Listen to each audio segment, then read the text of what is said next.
Screen पर आप देख रहे हैं मेरी दाईं तरफ, यहां पर 88 से 100 सीटें बीजेपी जीतती हुई दिख रही है असम में, कांग्रेस 24 से 36। ये एक्सिस माई इंडिया का एग्जिट पोल का पहला आंकड़ा न्यूज 24 की स्क्रीन पर आ चुका है। सुकेश, कोई कमेंट? आपको इतनी बड़ी जीत की उम्मीद दिख रही है अभी भी? 88 से 100 सीटें, 3/4 बहुमत हो जाएगा ये बीजेपी के लिए, और वो भी लगातार 10 साल के शासन के बाद। मैं इन आंकड़ों पर टिप्पणी कर सकता हूं। कुछ समय पहले जब पार्लियामेंट चल रहा था तो मैं पार्लियामेंट गया था, और कांग्रेस के एक नेता से जब मैंने पूछा जो असम के चुनाव से जुड़े हुए थे, तो उन्होंने कहा कि 100 के आसपास थी बीजेपी, हम उसको खींच के 75 तक तो ले आए हैं, देखते हैं और कितना नीचे ले जा सकते हैं। जैसा विनोद जी ने कहा, ऑफ द रिकॉर्ड बातचीत में कांग्रेस भी ये मानती है कि हमारे अभी भी कितने उम्मीदवार जो जीतेंगे भी वो हेमंता विश्व शर्मा के काफी करीब है। एक तीसरी टिप्पणी उन्होंने की कि अगर मान लीजिए कि हमने उसको बहुत रेस्ट्रिक्ट कर दिया और उसे सहयोगियों की जरूरत पड़ी, तो हो सकता है जो हमारे साथ चुनाव लड़ रहे हैं वो सरकार बनाने में उनके साथ चले जाए।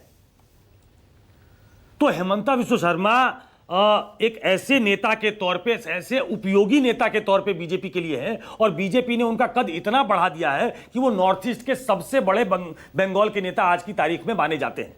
और जिस नोट पे उन्होंने ये कैंपेन शुरू किया वो भी ऐतिहासिक है, और वो भी उसका काला अध्याय भी लिखा जाना चाहिए कि मुस्लिमों पे गोली चलाते हुए एक वीडियो जो है वो असम बंगाल बीजेपी ने जारी किया था, बाद में उसको डिलीट किया गया। वो that was in a bad taste. तो पोलराइजेशन चरम पे था, चूंकि 35%, और जब से मान लीजिए, और एक चीज जो इंपॉर्टेंट है, 2023 के बाद 2023 में जो डिलिमिटेशन हुआ मानक, उसमें ये आरोप लगा, और मुझे लगता है कि उसमें बहुत हद तक सच्चाई भी है शायद, जो रिफ्लेक्ट करेगी।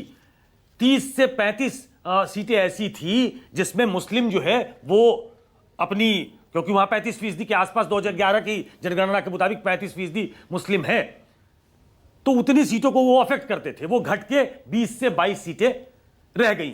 और कांग्रेस का जो वोट बैंक है, AIDUF को अगर छोड़ दीजिए तो वो प्राइमरीली मुस्लिम का वोट बैंक है, that has been reduced to Muslim vote banks. और तो उसके पास बहुत ज्यादा करने के लिए नहीं था। हालांकि गोगोई को पिक्चर में लाया गया था, लेकिन मुझे लगता है कि एक डिसयूनाइटेड कांग्रेस जो है वहां पे मैदान में गई, और इतनी, जो राजीव भी कह रहे थे, 9-9 हजार रुपए जो उन्होंने बांटे, तो वो बिहार वाले इस पे चला गया कि जो एंटी इनकम्बेंसी रही होगी उसको टेक केयर कर लिया इस 9,000 रुपए ने। तो मुझे लगता है कि प्रेडिक्टेबल लाइन पे है, नंबर्स पे नहीं कह सकता। ओके, और